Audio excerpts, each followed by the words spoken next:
Fraud is a constant threat to your notary commission. You need a shield. The book by Derrick Spruill, Notary Fraud Shield, could provide you with some advice. Learn real-world tactics, notice red flags, and develop refusal strategies to protect your notary commission.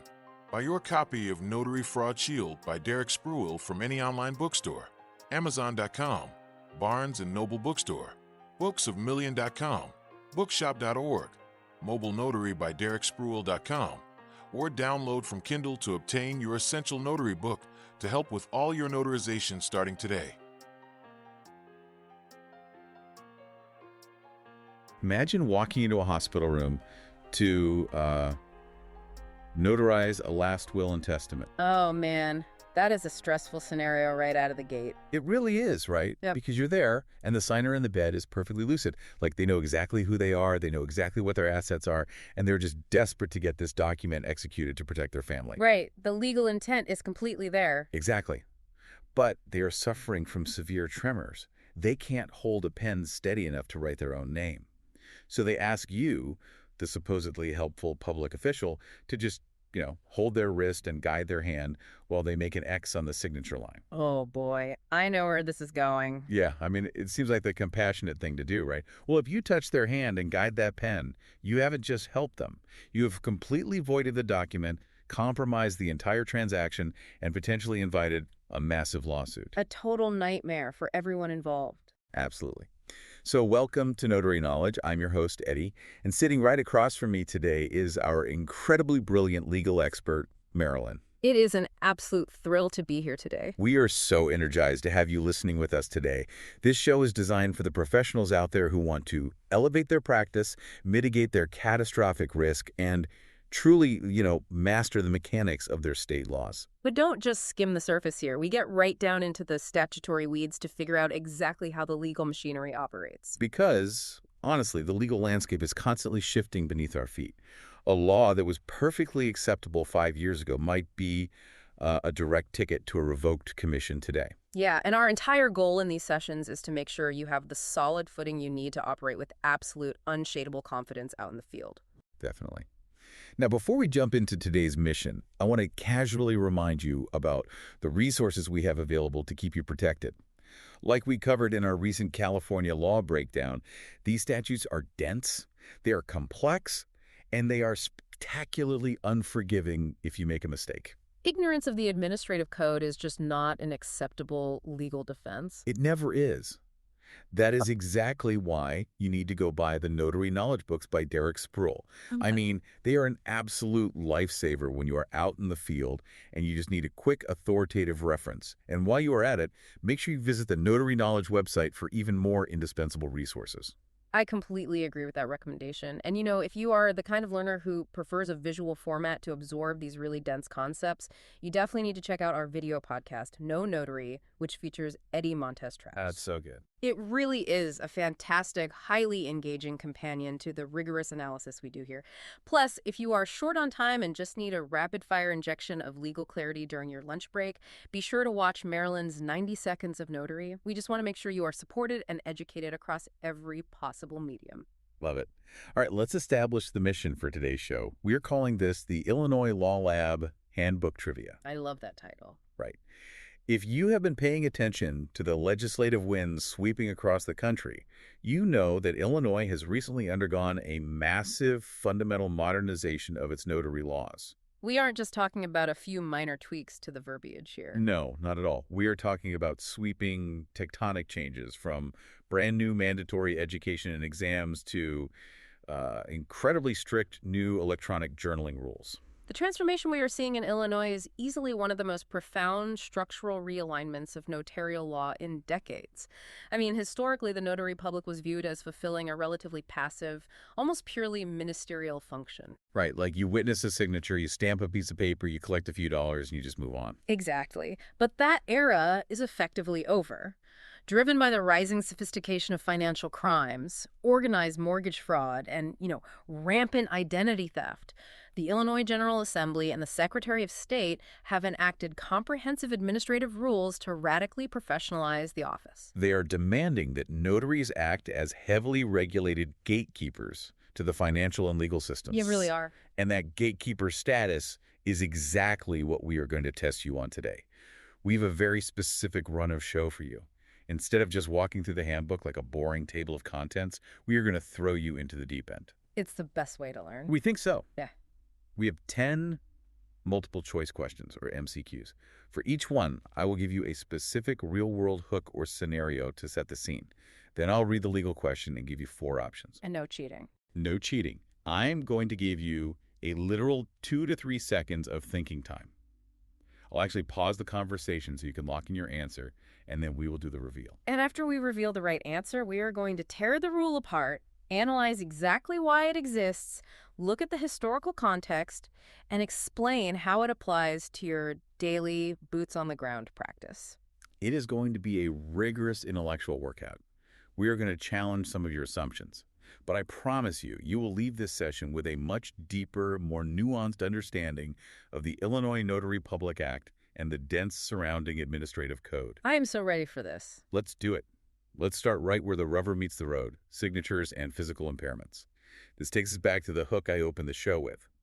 What happens when a signer possesses full cognitive capacity, meaning they are completely lucid, they understand the gravity of the document, and they have the undisputed legal intent to execute it, but they physically cannot write their conventional signature? Right, they might be dealing with advanced age, a severe illness, or some sort of physical disability. Exactly. They desperately want to sign, but their hands just cannot form the letters. So here is the question for MCQ 1. How many disinterested witnesses are required in Illinois to observe a signature by mark? This is a tricky one. Your options are A, 0, B, 1, C, 2, or D, 3. Take 2 seconds. Beat.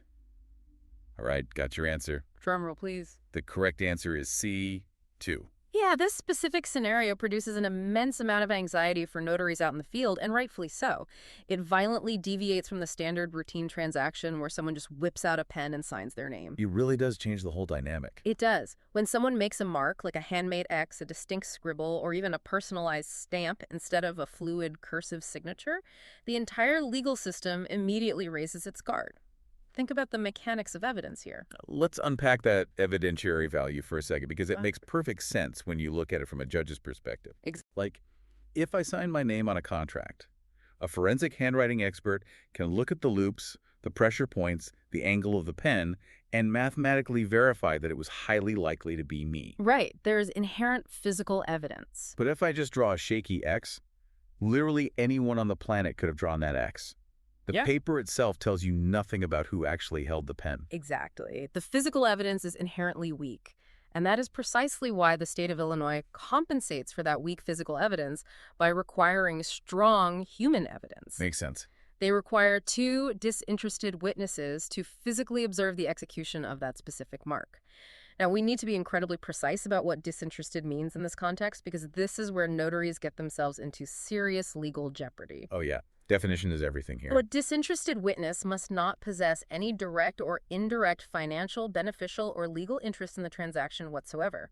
Furthermore, they cannot be named anywhere within the body of the document. Wait, hold on. Let me push back on this with a real-world scenario. I'm sitting in a hospital room. The elderly man in the bed is transferring property to his daughter. Okay. The daughter is the one who called me. She's the one paying my notary fee, and she is standing right there in the room. Can she be one of the witnesses to his mark? I mean, she's convenient, right? Absolutely not. She is the worst possible person to use as a witness in that scenario. Really? Yes, she is the grantee on the deed. She has a massive direct beneficial interest in the transaction. If she serves as a witness, the deed is immediately susceptible to a challenge of undue influence or fraud. Wow. Opposing counsel would tear that transaction apart in court. You need 2 people who do not care whether that document gets signed or thrown in the trash. Right. So who could it be? It could be 2 nurses who happen to be walking by, provided hospital policy allows it, or 2 random neighbors. But it cannot be anyone who benefits from the execution of the record. Okay, but finding 2 random, completely disinterested people in the middle of a hospital room or a nursing home can be an absolute logistical nightmare. Oh, it's a huge hassle, definitely. The notary is already standing there. The notary is an objective, impartial public official commissioned by the state. Why can't the notary just step in and serve as one of the 2 witnesses to make the process easier for everyone? It is a logical question, but under Illinois law, it is strictly and entirely forbidden. Wait, really? The notary can't be a witness? No, the officiating notary public is legally prohibited from serving as one of those two required witnesses. Oh. You have to maintain your distinct, elevated role as the authorizing official for the notarial act itself. Oh, okay. Think of it this way. You are the judge of this micro-proceeding. You are administering the oath, or you are taking the acknowledgement regarding the entire procedure. You cannot simultaneously act as one of the specific statutory witnesses to the mark. So you had to stay above the fray. Exactly. Your job is to oversee the entire pipeline of the transaction from above, not to be a participant on the ground level. Let's walk through that specific pipeline, because the mechanics here are fascinatingly rigid. You don't just hand them a clipboard, let them draw an X, and call it a day. Far from it. The procedure is meticulously choreographed. First, the principal has to physically appear before you. You must verify their identity through satisfactory evidence, which in Illinois is strictly defined as a valid, unexpired, government-issued photo ID bearing their signature. Standard stuff so far. Right. But then, before the principal even touches the pen to make their mark, you, or one of the witnesses, must write the principal's full legal name immediately adjacent to the designated signature line.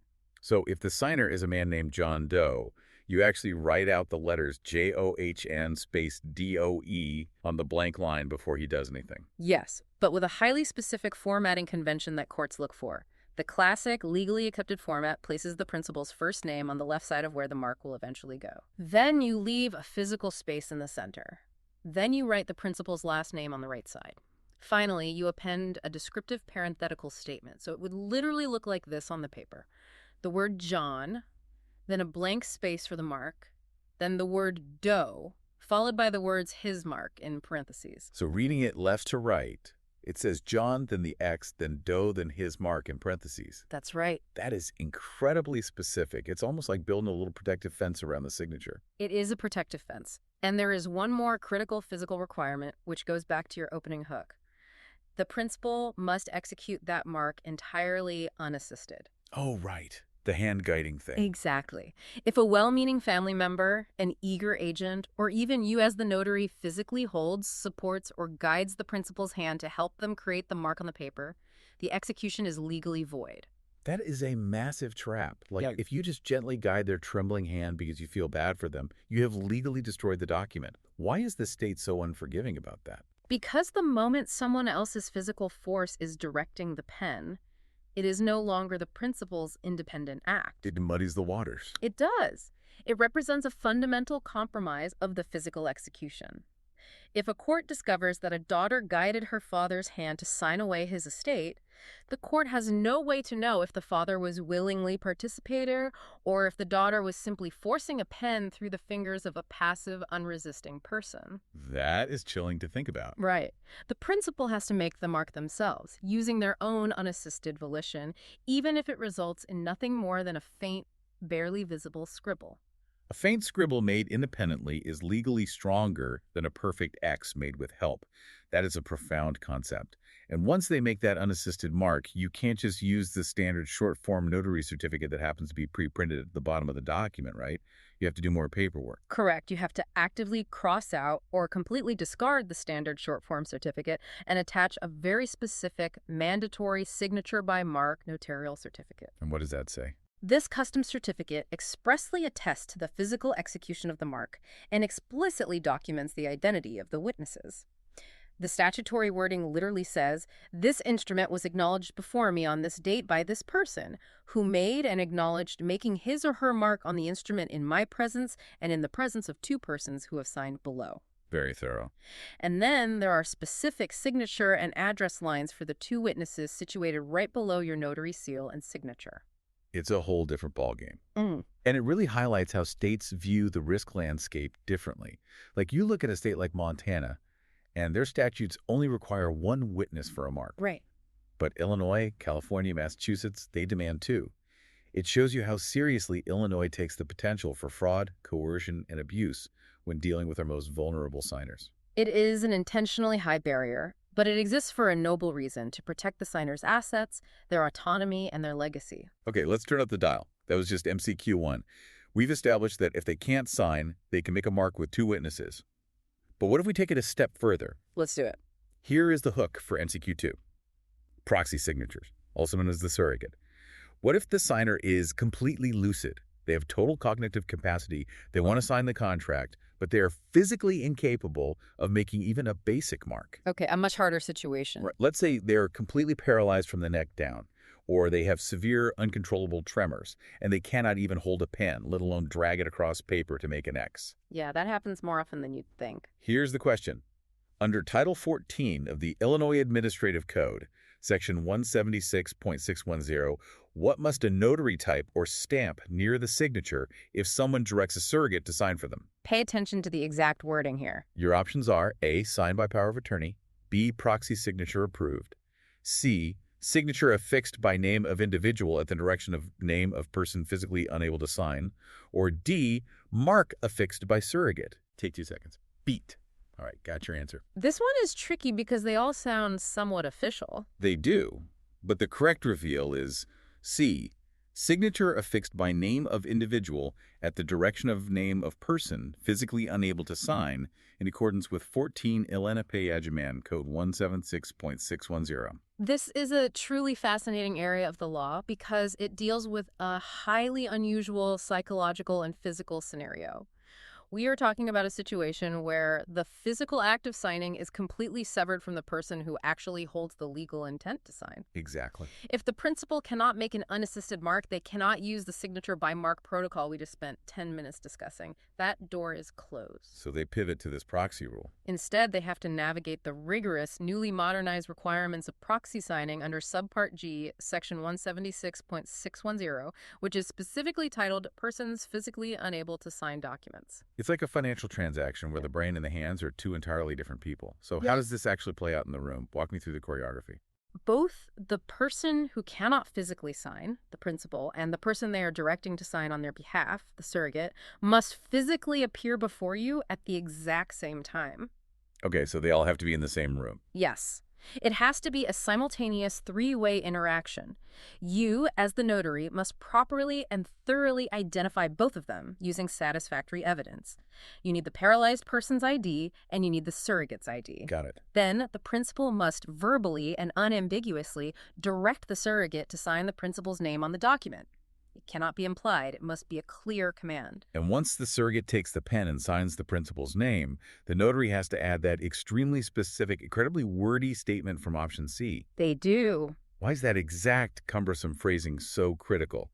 Why can't I just write, Bob signed for Alice because she couldn't, and put my stamp on it? Because the law requires absolute, undeniable transparency on the face of the document about how that signature came to be there. You must type, print, or use a custom stamp that says, signature affixed by surrogate's name at the direction of principal's name, in accordance with 14 Illinois Code 176.610. So it's about signaling to future readers. Yes, this explicit citation does something vital. It alerts any future reader, any probate court judge, or any county clerk that this was a proxy signature conducted under strict regulated administrative rules. It immediately dispels any accusation that it was a forgery, and it clarifies that it was not a standard power of attorney execution. Let's pause and talk about that distinction, because I guarantee a lot of seasoned professionals listening right now are confusing this proxy rule with a power of attorney. Oh, 100%. It's a common misconception. Under the old Illinois laws, before this modernization wave, couldn't a notary sometimes sign for a person if they were given a power of attorney? Yes, and this is a crucial historical contrast that highlights why the new rules were written. Historically, under the older provisions of the Illinois Notary Public Act, specifically 5 ILCS 312/6102E, there were narrow, highly specific exceptions where a notary public could actually sign a principal's name on a document if they were acting under a specific power of attorney for property or health there. Wow. In those old scenarios, the notary was actually crossing the line and becoming the active agent of the signature. Which seems like a massive conflict of interest. You are the impartial witness to the transaction, but you are also the one physically signing the document on behalf of the client. That sounds like a liability nightmare. This new administrative proxy rule changes that dynamic entirely, doesn't it? Completely. Section 176.610 serves as the new primary standard for physical inability, and it brilliantly shifts the burden of action. Now, the principal directs a third-party surrogate to sign. Which frees up the notary. This ensures that you, the commissioned notary public, maintain a purely objective, fiercely impartial witnessing role. You are no longer the one physically affixing the signature for the disabled person. You are the official observing the disabled person commanding someone else to do it. It is so much safer. It entirely removes the notary from being an active participant in the creation of the record. This vastly reduces your personal liability and preserves the sanctity of your impartiality. That makes profound sense. You want the referee list watching the play and blowing the whistle, not throwing the ball. The moment the referee throws the ball, the integrity of the game is gone. That is a great analogy. Let's transition from the physical act of signing to the physical act of record keeping. This is where the modernization of Illinois law gets incredibly granular and, frankly, a little intimidating. Buckle up for this one. Here is the hook for MCQ 3. Prohibited journal entries and the biometric paradox. Illinois mandates incredibly strict, mandatory journal keeping for every single notarial act you perform. But at the exact same time, the state of Illinois is fiercely, almost aggressively protective of consumer privacy. Very true. Here's the question. Which of the following is strictly prohibited from being recorded in a standard Illinois notary journal? Read the options carefully. Your options are A, the fee charged, B, a biometric identifier like a fingerprint, C, the name of the credible witness, or D, the date of the notarization. Take 2 seconds. Beat. All right, got your answer.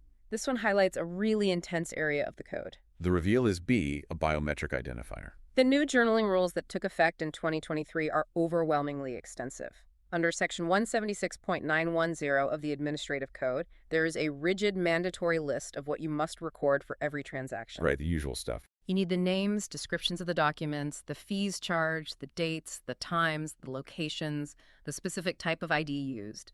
But there is an equally rigid and arguably much more dangerous list of what you must not record. Things that could get you in trouble. Illinois is acutely aware of the catastrophic dangers of identity theft if a notary journal, which is essentially a centralized database of human interaction, is ever lost, stolen, or compromised. Right, because if I am an identity thief, a carelessly kept notary journal is the holy grail. It has signatures, addresses, ID numbers, and behavioral patterns, all in one neat little book. Precisely. Therefore, to mitigate that risk, it is strictly prohibited to record a driver's license number, a passport number, a full social security number, or any financial account information linked to a person's name. Okay, so no sensitive numbers. You also cannot record an electronic signature in an electronic journal. And most relevant to our question, you are explicitly and categorically banned from recording any biometric identifier, which includes a fingerprint, a thumbprint, a voice print, or a retina image in your standard notary journal. That is a hard ban. It is. If you accidentally write down a prohibited piece of personally identifiable information, or PII, the law actually requires you to physically redact it before providing public access or copies of your journal to anyone. Okay, but this is where the law gets incredibly fascinating.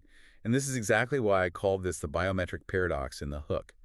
Because while the standard state administrative code says absolutely no fingerprints in your journal ever, there's a massive, glaring, high-stakes exception that operates right in the middle of the state. Oh, yes. What happens if I am a notary and I am notarizing a real estate deed transferring a residential house located in Cook County? Ah, yes. The infamous Cook County real estate conveyance rule. This is a fascinating, almost jarring contradiction in the law, but it is entirely driven by an epidemic of specialized crime. Real estate fraud. Exactly. For years, the Chicago area and surrounding Cook County suffered from organized mortgage and deed fraud rings. Criminals would find empty houses, forge a deed transferring the property to a fake LLC, hire a corrupt or oblivious notary to stamp it, file it with the county clerk, and then sell the stolen house to an unsuspecting buyer. Just brazen theft. To stop this, the legislature carved out a drastic exception. If you are notarizing a document that transfers or claims to transfer title to residential real property located in Cook County, you do not just use your standard privacy-focused journal. You are required to complete a completely separate, highly specific document called a notarial record. And what goes on that specific notarial record that makes it so unique? Among other identifying details, the law explicitly requires you to capture the signer's physical right thumbprint in ink on that notarial record. Wait. So the state of Illinois generally says never take a fingerprint to protect privacy. But if a house in Cook County is involved, they say you absolutely must take a thumbprint to prevent fraud. That's the paradox. How do those two competing legal philosophies coexist without violating a signer's fundamental privacy rights? They coexist through extreme regulatory compartmentalization, and it places a massive burden on the notary. The Cook County Notarial Record is not your standard journal. It is a separate, highly regulated, standalone record created specifically as a heavy-handed anti-fraud measure. Okay. Because you are collecting a thumbprint, which is legally defined as a biometric identifier, this action immediately triggers the incredibly strict requirements of the Illinois Biometric Information Privacy Act, commonly known as BIPA. Let's talk about BIPA. That isn't just a suggestion. BIPA is famous in the legal world. It is arguably the strictest biometric privacy law in the entire United States. Companies have been sued for hundreds of millions of dollars for violating it. It is fiercely enforced under BIPA because you, the notary, are collecting that thumbprint for the notarial record. You must provide the signer with a specific, legally vetted written notice. More paperwork. This notice must explain exactly why their biometric information is being collected, how it will be securely stored, and the exact timeline for when it will be permanently destroyed. You have to get their explicit written release to capture it. And you must safeguard that thumbprint with the highest conceivable level of care. You can't just lose it. Right, you don't just leave a notarial record sitting on your passenger seat or open on your desk. Furthermore, many independent notaries simply refuse to do these Cook County real estate transactions precisely because they do not have the infrastructure to manage the immense liability of handling biometric data under BIPA. I don't blame them. It is a perfect example of how local, targeted fraud epidemics can force legislative exceptions that violently contradict the broader statewide privacy policies. That is wild. The state is essentially saying, don't ever take a fingerprint unless it's a house in Cook County, in which case you must take a thumbprint to stop the mafia. But if you do, you better have a corporate-level BIPA compliance and data destruction policy ready to go, or you'll get sued into oblivion. That sums it up perfectly. That is exactly why you have to know your handbook and why you have to understand the why behind the rules. Let's move to MCQ4, which deals with the physical reality of these journals. We call this the binder clip conundrum. I love the scenarios for these. Here is the hook. Let's talk about the actual physical construction of your paper journal. We know what goes in it, but what does the book itself have to look like? Yeah. Here is the scenario. Bob recently moved his business from Massachusetts to Illinois. Welcome, Bob. Right. Bob loves to stay hyper-organized. He likes to use heavy-duty binder clips to hold his loose-leaf paper journal pages together so he can rearrange them by date, pull them out to scan them, and keep his desk tidy. Oh, Bob. The question: under Illinois law, can Bob use binder clips for his tangible journal? Your options are A, yes if they're heavy-duty clips, B, yes if the pages are numbered, C, no, only clear tape is allowed, or D, no, it must be bound by glue, staples, or grommets. Take 2 seconds. B. All right, got your answer. Yeah. The reveal is D. No, it must be bound by a method that prevents insertion or removal, explicitly like glue, staples, or grommets. Bob from Massachusetts is in for a very rude awakening in Illinois. Section 176.920 of the Administrative Code dictates strict, uncompromising manufacturing standards for any tangible paper journal used in the state.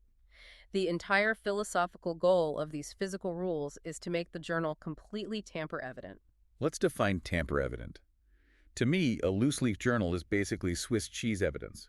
If someone wants to hide a fraudulent transaction, they just unclip the binder, pull the page out, shred it, and clip it back together. Nobody would ever know it was gone. Exactly, and that is the nightmare scenario for a judge. If your journal is subpoenaed in a high-stakes civil lawsuit regarding a forged will or a stolen business asset, the court needs to know with absolute mathematical certainty that no pages have been secretly slipped in after the fact, and no pages have been ripped out to hide a transaction. It has to be an unbroken chain. Therefore, the administrative rules state that the cover and the pages inside the tangible journal must be permanently physically bound together.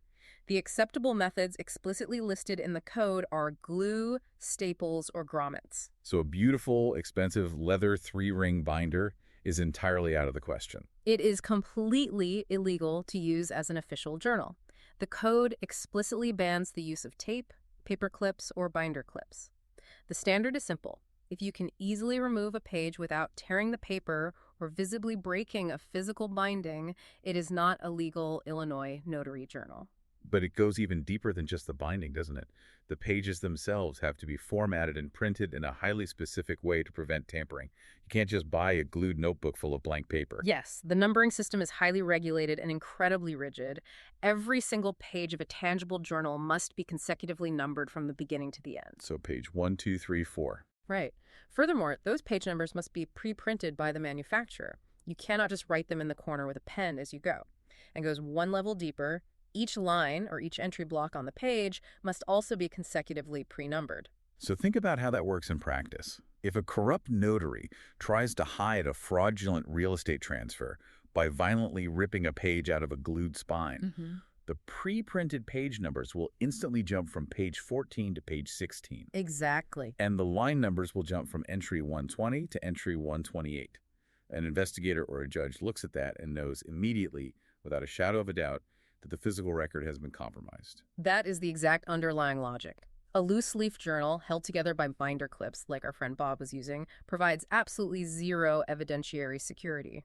In a court of law, a loose-leaf journal is functionally worthless because its historical integrity cannot be guaranteed. Makes total sense. Illinois demands permanence. It demands that your journal serves as an unimpeachable chronological ledger of your official acts. It is all about protecting the chain of custody of the evidence. Credible. We are going to take a very quick breath here, but before we get to our next set of questions, which deal with some wild exceptions to these rules, I want to reiterate something important. Please do. Mastering these intricate details, like knowing the severe legal difference between a staple and a binder clip in the eyes of a judge, is what separates an amateur who treats this like a hobby from a true professional who operates a secure business. Absolutely. If you want to insulate yourself from liability and operate at the absolute highest level, you need the right tools in your toolkit. That is exactly why we constantly recommend picking up the Notary Knowledge books by Derrick Spruill. They take all of this dense, intimidating statutory language and break it down into actionable, digestible, field-ready information. They're so helpful. Go check them out on the Notary Knowledge website. You owe it to yourself and you owe it to your business to be fully informed. All right, let's dive back in. We are moving into our next segment, and we are talking about exceptions. Ah, the loopholes. Here is the hook for MCQ5. Journal exemptions. We just spent the last 15 minutes talking about how insanely strict the journal rules are, what you must put in, the biometrics you absolutely can't put in, how it must be physically bound with glue and pre-printed numbers. But in the sprawling machinery of the law, there are always golden exceptions. There always are. Here is the question. Which of these documents is specifically exemptee from the strict Illinois journal recording requirement? Your options. A. Real estate deeds. B. Last will and testaments. C. Nominating petitions for a candidate for public office. Or D. Corporate contracts. Take 2 seconds. Beat. All right, got your answer. This is a relatively new one. The reveal is C. Nominating petitions or election papers. This is a very recent and very specific exemption carved out by the state legislature. Under 5 ILCS 312/3107F, which was added to the statutes during the modernization process, notaries are explicitly exempted from recording a journal entry when they're notarizing documents filed by or on behalf of a candidate for public office. No. This broad category includes nominating petitions, petitions of candidacy, and nomination papers. Let me play devil's advocate here. Why on earth would the legislature exempt election papers? Isn't election integrity a massive, highly scrutinized issue? You would think they would want a pristine, glued binding journal entry for every single signature related to putting a politician on a ballot. Ideologically, you might assume that. But the law has to balance ideology with practical reality. You have to consider the sheer logistical nightmare of gathering signatures for a political campaign. Oh, the volume. Exactly. A candidate running for a statewide office might have hundreds of volunteers out in the field, standing outside grocery stores collecting tens of thousands of signatures on nominating petitions. Eventually, those petition circulators have to have their petition sheets notarized before they are filed with the Board of Elections. Yeah. If a notary had to meticulously record the name, address, ID type, date, time, and fee in a bound journal for every single signature on a stack of 500 petition packets, the administrative bottleneck would be catastrophic. It would bring the democratic process to a grinding halt. I didn't even think of that. The legislature recognized that the sheer volume and rapid pace of election filings require a pragmatic, logistical exception to the journal rule. That makes total sense when you frame it as a logistical bottleneck. Yeah. But there is another massive exemption regarding journals that doesn't have to do with the volume of paperwork, but rather with a fundamental constitutional legal right. Talk to us about notaries who are employed inside law firms. This is a crucial exemption found in the Administrative Code, specifically Section 176.9900F.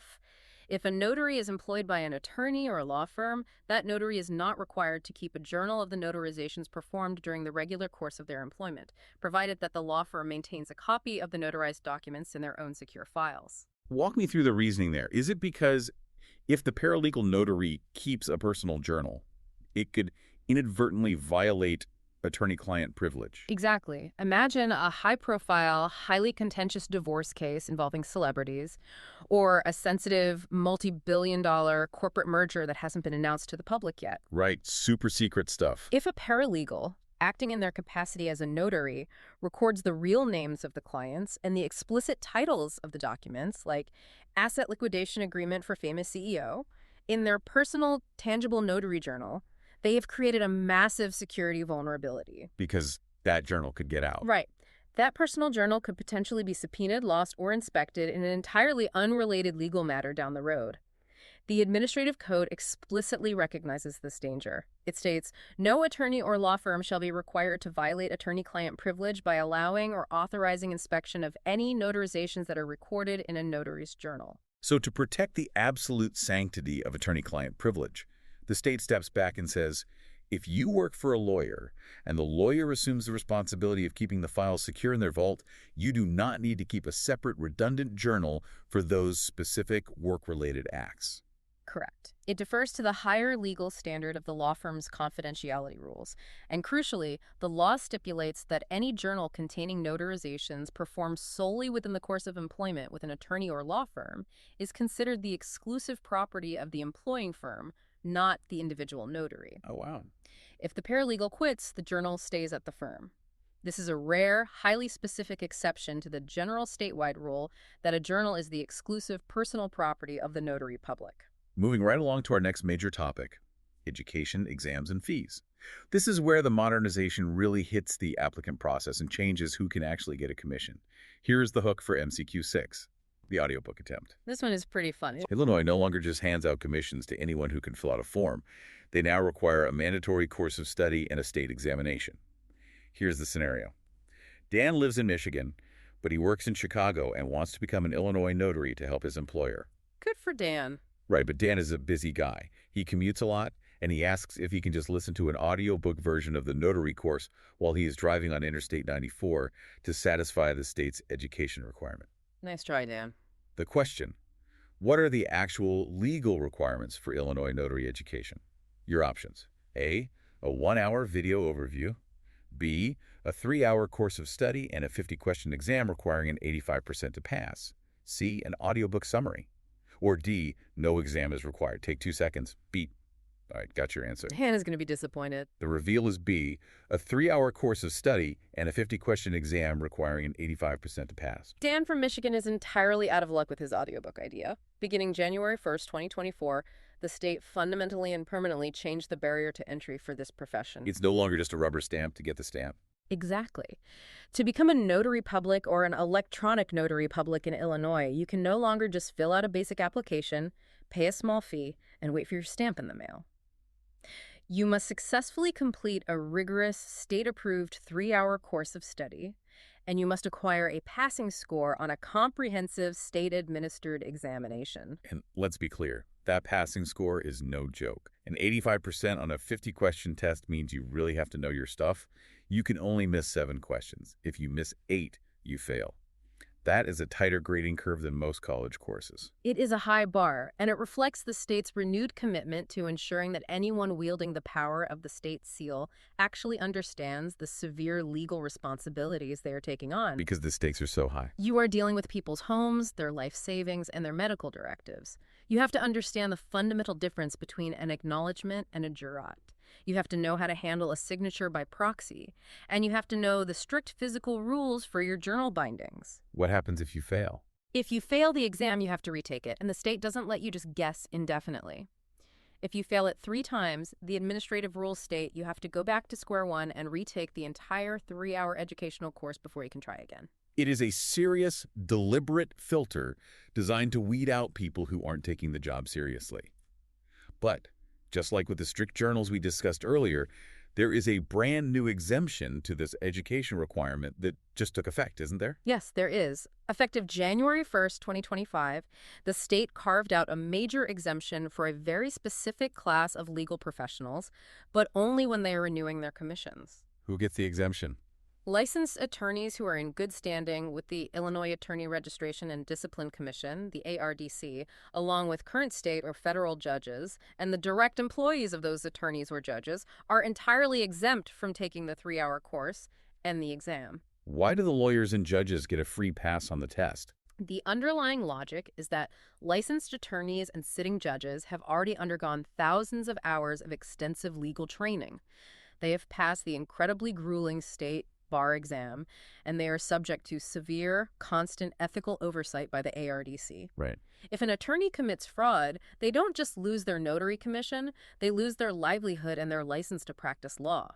For them to claim this exemption, they have to file a specific document, Form I-279, certifying under penalty of perjury their current good standing and confirming that they have read and understood the current Illinois Notary Public Act. So they still have to sign off on it. Yes. The state essentially recognizes that their existing highly regulated professional licensing supersedes the need for the basic notary exam. That makes sense. If you were qualified to argue a complex appellate case before the Illinois Supreme Court, you probably know how to verify a driver's license. You would hope so. Let's transition to the business side of things. This is MCQ 7, the maximum fee. Here is the hook. We need to talk about money, and specifically the strict statutory limits on what you are legally allowed to charge the public for your services. This is a huge topic for independent contractors. There's a question. What is the absolute maximum fee an Illinois notary can charge for a traditional in-person paper notarial act? Your options. A, $5. B, $10. C, $25. Or D, unlimited. Take 2 seconds. Beat. All right, got your answer. People always want to guess higher here. The reveal is A, $5. The fee structure in Illinois is explicitly and rigidly capped by statute under 5 ILCS 312/3104. For a traditional physical ink-on-paper notarial act where someone hands you a piece of paper and you stamp it, the absolute maximum fee you can charge is $5 per notarial act. Just $5. Now, you are not required to charge a fee. You can waive it completely if you want to provide a community service, but if you do decide to charge, you cannot exceed that $5 ceiling. But that fee cap dramatically changes if we move out of the physical world and into the digital space, right? Yes, it does. The legislature recognized the economic realities of the modern era. Electronic notarization platforms require the notary to pay for expensive software subscriptions, secure digital certificates, and compliant cloud storage. So they let you charge more. Right. So to offset those business costs, for any electronic notarial act, the maximum fee is increased to $25. Furthermore, an electronic notary is legally allowed to charge a reasonable fee to recover the specific cost of providing a copy of an audio-video recording or a digital journal entry to a client. What happens if a notary gets greedy? Let's say a notary is at a hospital late at night. They know the family is desperate to get a power of attorney filed before a surgery, so they look at the family and say, because it's 2 a.m. and I drove all the way out here, I'm charging you $50 for this standard paper acknowledgement. What is the state's response to that? The penalties for overcharging in Illinois are breathtakingly severe.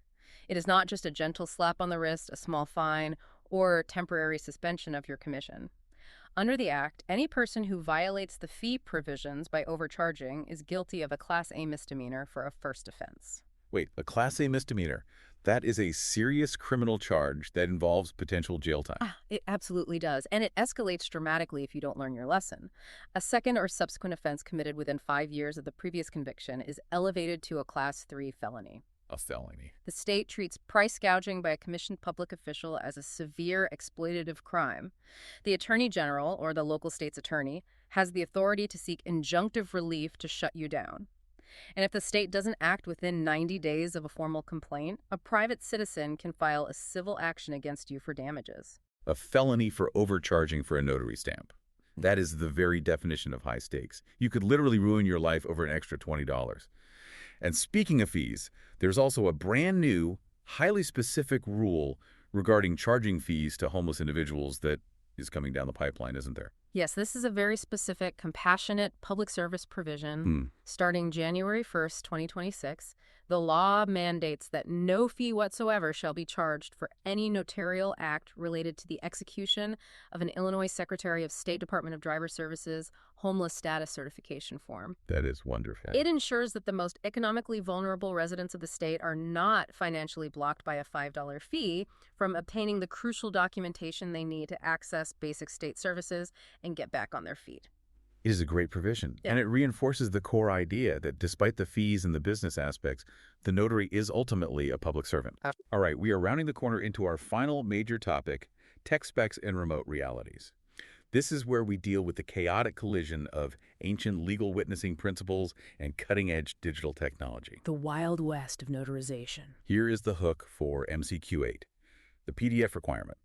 The digital age brings incredible conveniences to the profession, but it also brings massive, unprecedented, new record-keeping and data retrieval challenges. Here's the scenario. Tom lives in California, but he's meticulously studying the Illinois laws to set up a compliant cross-border business operation. Smart guy, Tom. Tom asks about the rules for how electronic journals must be formatted if the state ever demands to see them during an audit. The question, if requested by the Illinois Secretary of State, in what specific format must entries from an electronic journal be provided? Your options: A, a Word document, B, physical printed paper copies only, C, PDF format, or D, an Excel spreadsheet. Take 2 seconds. B. All right, got your answer. I hope Tom knows this one. The reveal is C, PDF format.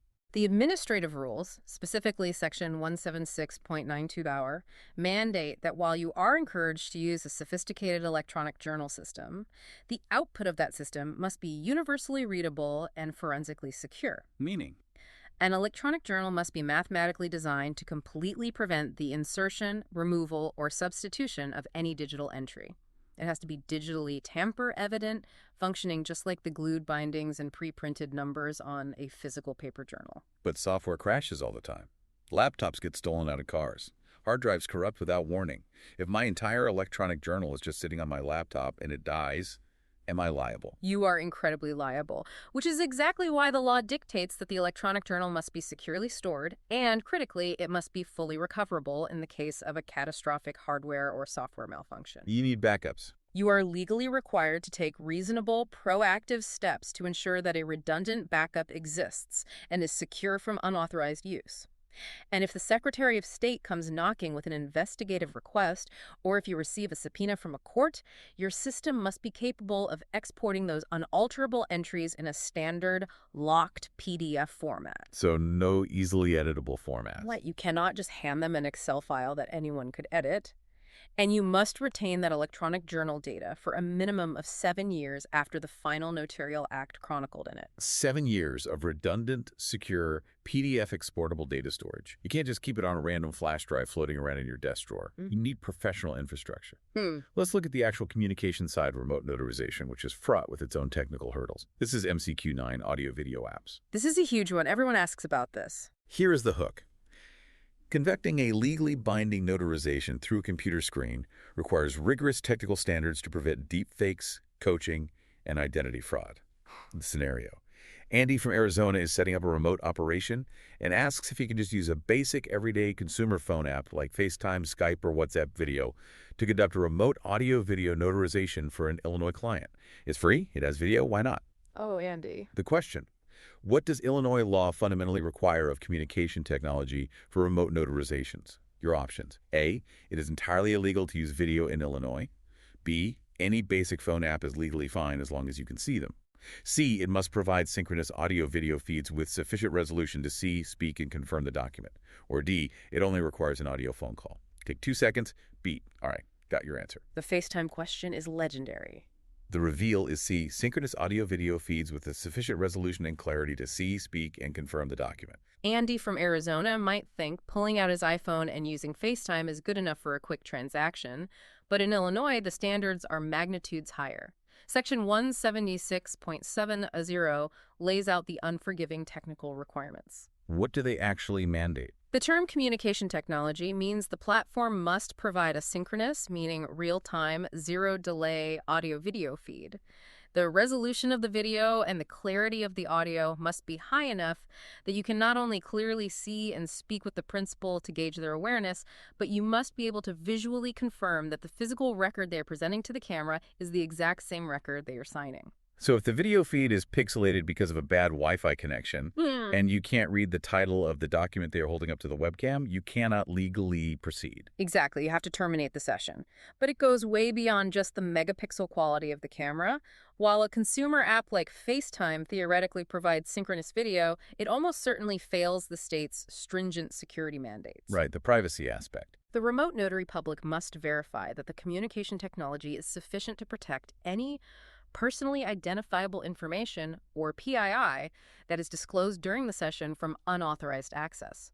You are dealing with high-res images of driver's licenses, social security numbers, and sensitive financial documents being transmitted over the internet. The feed must be encrypted and secure. And you have to record the whole interaction, right? You can't just hang up and forget about it. Yes, the retention rules are intense. For a remote paper notarization, the two-way audio-video communication must be recorded and preserved by the signatory or their designee for at least 3 years. Okay, 3 years for paper. For a fully electronic online notarization, the electronic notary must retain the audio-visual recording for at least 7 years. Those recordings must be stored in an industry-standard format and protected by complex passwords or cryptographic processes. FaceTime doesn't offer secure, cryptographic, 7-year compliant server storage. You need a specialized platform explicitly designed and approved for state compliance. Which perfectly sets up our final question of the day, MCQ 10, the shipping race. My favorite scenario. Here is the hook. We just talked about the high-tech video feeds of remote notarization. But how does a physical piece of paper actually get signed, witnessed, and legally sealed when the two people are sitting hundreds of miles apart on a video call? Logistics. The scenario. Ben from North Dakota is executing a transaction with an Illinois remote notary. He wants to know the exact legal timeline for shipping the physical paper documents back and forth to complete the remote notarization without voiding it.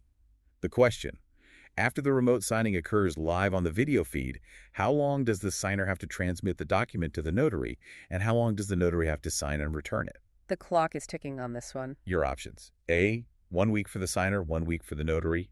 B, the signer must transmit no later than the next day, and the notary must sign and return within 24 hours of receipt.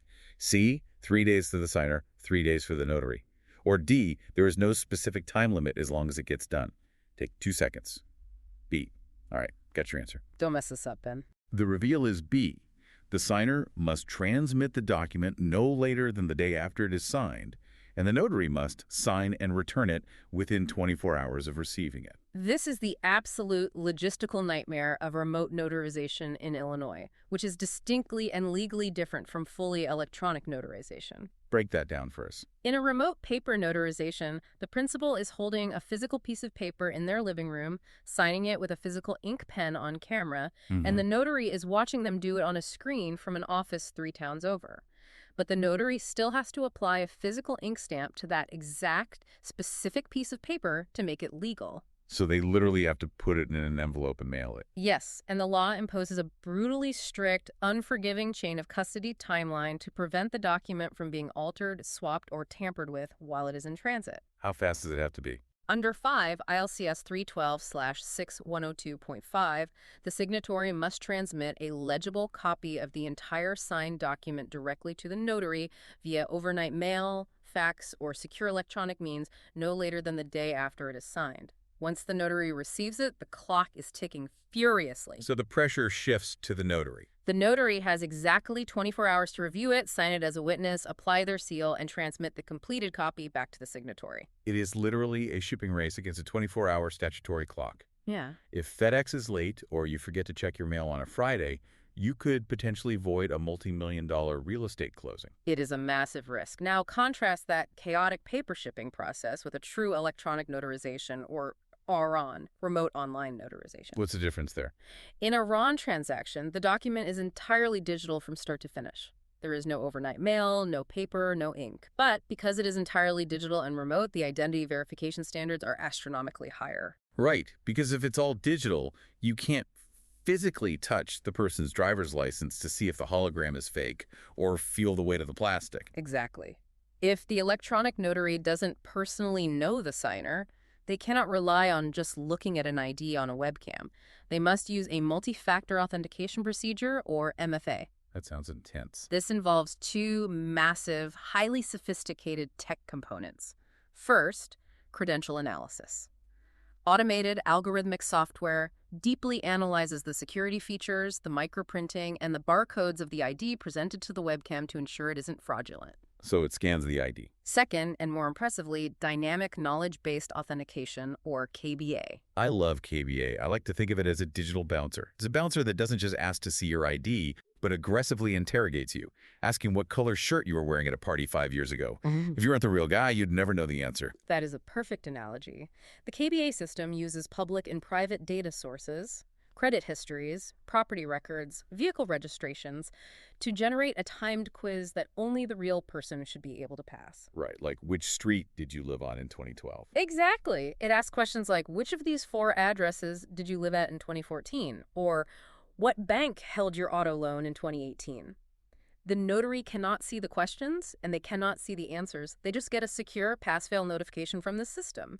It is a highly sophisticated technological barrier designed to entirely replace the physical intuition of an in-person meeting. That is just incredible. When you step back and look at the whole picture, the evolution of this profession from a guy with a quill and a wax seal to multi-factor, cryptographic, dynamic, knowledge-based authentication is staggering. It's a whole new world. We have covered so much critical ground today, from the physical requirements of proxy signing and unassisted marks to the bizarre biometric paradox in Cook County, the strict illegality of binder clips, the high-stress 24-hour shipping race, and the severe felony penalties for overcharging a client.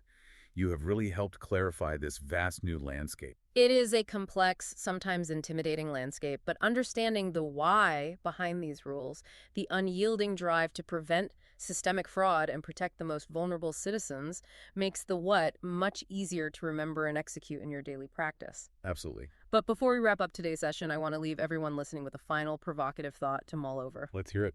We just spent time talking about the high-tech requirements for remote online notarization, sufficient video resolution, automated credential analysis, dynamic knowledge-based assessments. These are the cutting-edge safeguards of today.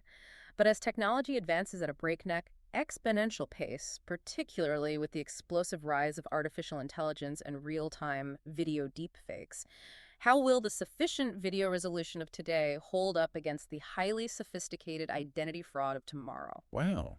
That's a scary thought. Right. When an AI can perfectly mimic a person's face, their mannerisms, and their voice in real time on a webcam, will the state of Illinois have to completely redefine what constitutes satisfactory evidence of identity yet again? The laws we painstakingly discuss today are modern, but technology may force them into obsolescence much faster than we think. That is a terrifying and utterly fascinating point to end on. The law has always engaged in a desperate foot race, chasing the technology. If you have thoughts on that deepfake scenario, or any questions about the Illinois Law Lab we just went through, we absolutely want to hear from you. Email your questions to Derrick at derrickspruill.com. We will try to answer as soon as possible at the end of our shows. Please do. We love hearing from you. Let's read our show credits. Exec producer Derrick Spruill, lead writer Marylyn Trotter, graphics Eddie Montes Travis, music Thomas Bynum, produced by Magnificent Workz Business Solutions. Thank you so much for joining us for this in-depth breakdown. Don't just be listeners of the knowledge, be doers of the knowledge. This is Notary Knowledge. Until next time.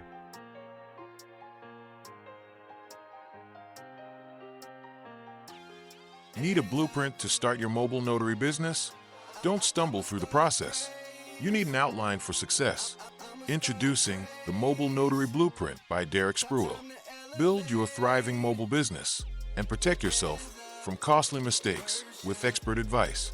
Buy your copy of the Mobile Notary Blueprint by Derrick Spruill from any online bookstore, Amazon.com, Barnes & Noble Bookstore, booksofmillion.com, bookshop.org, Mobile Notary by DerrickSpruill.com, or download from Kindle and build your successful notary business today.